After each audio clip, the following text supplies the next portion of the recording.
Assalamu alaikum wa rahmatullahi wa barakatuh. Welcome to day 222 of Qur'an in a Year Plus, where we learn to look at the world and live life according to the lens of the Qur'an. Today we're going to be looking at verses 5 to 15 of Surah Al-Hajj. أعوذ بالله من الشيطان الرجيم يا أيها الناس إن كنتم في ريب من البعث فإنا خلقناكم من تراب ثم من نطفة ثم من علقة ثم من مضغة مخلقة وغير مخلقة لنبين لكم ونقر في الأرحام ما نشاء إلى أجل مسمى ثم نخرجكم طفلا ثم لتبلغوا أشدكم ومنكم من يتوفى ومنكم من يرد إلى أرذل العمر لكي لا يعلم من بعد علم شيئا وترى الأرض هامدة فإذا أنزلنا عليها الماء اهتزت وربت وأنبتت من كل زوج بهيج. O people, if you are in doubt about our ability to bring you back to life after death, then reflect on your own creation. We created your father Adam from dust. Then we created his descendants from a drop of fluid that a man releases into the womb of a woman. Then that drop becomes a clinging clot of blood. Then the clot becomes a lump of flesh, like something that has been chewed. Then that lump develops into one of two outcomes. It may become a fully formed human, remaining in the womb until it is born alive, or it may be incomplete and is miscarried. Through these stages, we make our power clear to you. We settle in the wombs whatever we will for a fixed term until birth at its appointed time. Then we bring you out as infants. Then you grow until you reach full strength and maturity. Some of you die before that. Others live on until old age, where strength fades and the mind weakens, until a person becomes like a child again, knowing nothing of what they once knew. And you see the earth dry and lifeless. Then, when we send down rainwater on it, it opens up with plants, rises due to the plants growing, and brings forth every type of beautiful plant. ذلك بأن الله هو الحق وأنه يحيي الموتى وأنه على كل شيء قدير.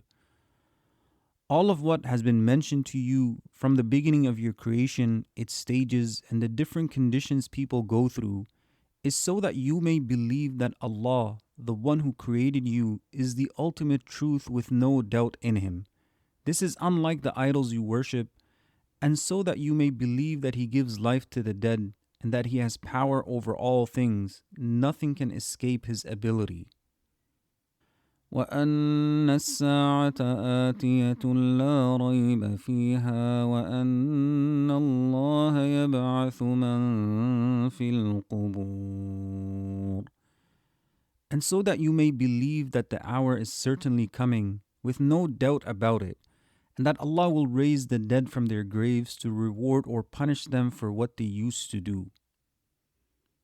وَمِنَ النَّاسِ مَن يُجَادِلُ فِي اللَّهِ بِغَيْرِ عِلْمٍ وَلَا هُدًى وَلَا كِتَابٍ مُنِيرٍ. After Allah mentioned earlier how misguidance can come from blind following, He now mentions another type of misguidance, the misguidance of the leaders of disbelief. Among the disbelievers are those who argue against the oneness of Allah without any knowledge that could lead them to the truth, without following any guide to direct them, and without any clear revelation from Allah to show them the way. ثاني عطفه ليضل عن سبيل الله له في الدنيا خزي ونذيقه يوم القيامة عذاب الحريق. Turning away arrogantly, twisting their necks in pride, they seek to lead people away from faith and prevent them from entering the religion of Allah. Whoever has this description will have humiliation in this world through the punishment that reaches them, and in the hereafter we will make them taste the burning punishment of the fire. ذلك بما قدمت يداك وأن الله ليس بظلام للعبيد. And it will be said to them, this punishment you are tasting is because of what your own hands earned through disbelief and sins. And Allah does not wrong anyone. He does not punish any of His creation except for a sin they themselves committed. وَمِنَ النَّاسِ مَن يَعْبُدُ اللَّهَ عَلَى حَرْفٍ فَإِنْ أَصَابَهُ خَيْرٌ اطْمَأَنَّ بِهِ وَإِنْ أَصَابَتْهُ فِتْنَةٌ انقَلَبَ عَلَى وَجْهِهِ خَسِرَ الدُّنْيَا وَالْآخِرَةَ ذَلِكَ هُوَ الْخُسْرَانُ الْمُبِينُ. And among people is one who worships Allah on the edge, unsettled and uncertain. If good comes to him, like health and wealth, he feels secure and continues in faith and worship. But if he is tested with illness or hardship, he turns against his religion and abandons it. He loses this world since his disbelief will not bring him any provision that was not already written for him, and he loses the hereafter through the punishment he will face. That is the clearest loss.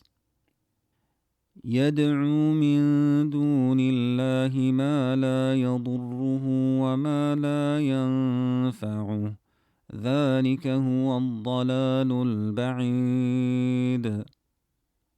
He calls upon idols besides Allah, things that cannot harm him if he disobeys them, nor benefit him if he obeys them. Calling upon what cannot harm or benefit is extreme misguidance, far removed from the truth. يدعو لمن ضره أقرب من نفعه لبئس المولى ولبئس العشير. This disbeliever calls upon what is more likely to harm him than benefit him. In fact, its harm is certain while its benefit is non-existent. How terrible is that which he worships, whose harm is closer than any benefit, and how terrible a supporter and companion it is. إن الله يدخل الذين آمنوا وعملوا الصالحات جنات تجري من تحتها الأنهار إن الله يفعل ما يريد. Indeed, Allah will admit those who believe in Him and do righteous deeds into gardens beneath whose palaces rivers flow. Allah does whatever He wills. He shows mercy to whom He wills and punishes whom He wills. No one can compel Him. من كان يظن أن لن ينصره الله في الدنيا والآخرة فليمدد بسبب إلى السماء ثم ليقطع فلينظر هل يذهبن كيده ما يغيظ. Whoever thinks Allah will not help His Prophet ﷺ in this world and the hereafter should extend a rope to the ceiling of his house and then strangle himself by hanging himself above the ground. Then he should see if that removes the anger he feels in his heart. Allah is the helper of His Prophet, whether his opponents like it or not. As we reflect over today's verses, Ibn Qayyim says, if you reflect on what Allah calls His servants to think about in His book, it will lead you to knowing Him, His oneness and His attributes of perfection and majesty. You come to recognize the vastness of His power and knowledge, the perfection of His wisdom and mercy, His goodness and generosity, His subtle care and justice, His pleasure and anger, and His reward and punishment. Through this, he makes himself known to his servants and invites them to reflect on his signs. We will mention examples of what Allah has pointed to in his book, which can be used to understand other signs as well. Among these is the creation of the human being.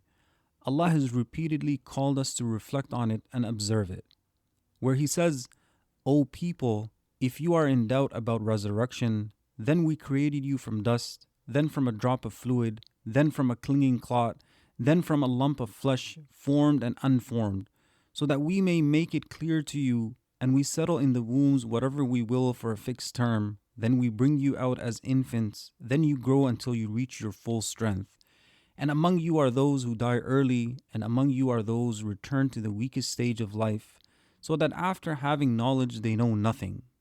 And verses like this are plenty in the Qur'an.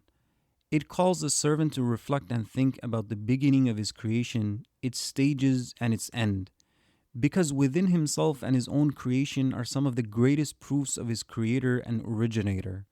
And nothing is closer to a person than his own self, yet within it are wonders that clearly point to the greatness of Allah. Allah is not just telling us to believe, He is teaching us how to arrive at belief, how to strengthen that belief. If we look at ourselves, we were nothing, then a drop, then something without form, then a fully formed human being. We grew, we became strong, and eventually we will weaken again. This entire journey is happening in front of us. And if we can clearly see this, then why is it difficult to believe that Allah can bring us back to life? And by reflecting over the creation, over ourselves, over the signs all around us, it leads to us knowing our Creator. From observing your life to understanding who is controlling it, you begin to recognize His power in how you were formed, His wisdom in how you developed, His mercy in how you were sustained, and that transforms our relationship with Allah. And this is why knowledge is so important, and reflecting over the Qur'an and the signs of Allah, because the arrogant people, they don't do that. As Allah says, and among people are those who argue about Allah without knowledge, without guidance, and without a book that gives light. Shaykh al-Shanqiti says, he has no necessary knowledge, the innate recognition, no knowledge acquired from sound reasoning, and no knowledge from revelation. He is purely ignorant from every angle. Recognizing Allah is originally innate in the fitrah, but the fitrah can be corrupted by external influences, desires, imitation, and ignorance. When this corruption occurs, the innate recognition becomes veiled. This is why revelation, reflection, and sound knowledge are needed to uncover and restore the fitrah to its natural clarity. And when a person is not grounded in truth, the corruption does not only affect his thoughts, it affects his worship, his moral judgments, and his entire way of relating to Allah. Allah, He tells us, and among people is one who worships Allah on the edge. If good comes to him, he feels secure with it, but if a trial strikes him, he turns back on his face. He has lost this world and the hereafter. That is the clear loss. Shaykh Sa'di says, meaning his faith is weak, Iman never truly settled in his heart or brought him inner comfort. He entered the religion either out of fear or habit, not conviction, so he cannot remain firm when tested. And it comes in Bukhari that Ibn Abbas radiallahu anhuma said regarding the statement of Allah, and among people is one who worships Allah on the edge. He said, a man would come to Medina. If his wife gave birth to a child and his horses produced offspring, he would say, this is a good religion. But if his wife did not give birth and his horses did not produce, he would say, this is a bad religion.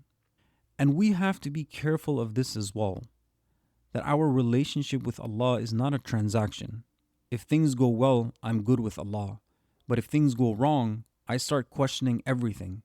That's not faith, that's a transaction. And Allah, He says that the one who does this, he has lost this world and the hereafter. Shaykh Sa'di says, as for his loss in this world, he does not gain what he hoped for, the very thing that made him abandon the truth. His effort fails and he only receives what was already decreed for him. He leaves the truth thinking it will improve his situation, yet nothing changes. He gains no extra provision, loses stability and purpose, and ends up empty while still only receiving what was written for him. And Baqai mentions, this is in contrast to the one who is firm in his faith. When ease comes to him, he is grateful, and when hardship strikes, he praises Allah and remains patient. So every decree of Allah for him is good. And Ibn al-Qayyim says, the true servant is the one who remains devoted to Allah in all circumstances. As for the one who is only a servant during times of ease and well-being, the one who worships Allah on the edge, if good comes to him, he feels secure, and if a trial strikes him, he turns away. This person is not among those whom Allah has chosen for true servitude. There is no doubt that the faith that remains firm during both hardship and ease is the faith that truly benefits a person when it matters most. As for the faith of comfort, it rarely stays with a person or raises them to the levels of the true believers. What truly carries a person forward is a faith that remains steady in both hardship and ease. So as we walk away from today's episode, let us take time to reflect. Reflect over our own creation. Reflect over the signs in our lives. And to see how it points to the greatness of Allah. And at the same time to make dua for Allah to keep us firm upon His path, that no matter the situation, that we remain true servants of the Most Merciful. May Allah the Almighty forgive our sins, strengthen our faith, increase us in knowledge, faith, and certainty. May He give us the best in this world and the next. I'll see you tomorrow, inshallah. Assalamu alaikum wa rahmatullahi wa barakatuhu.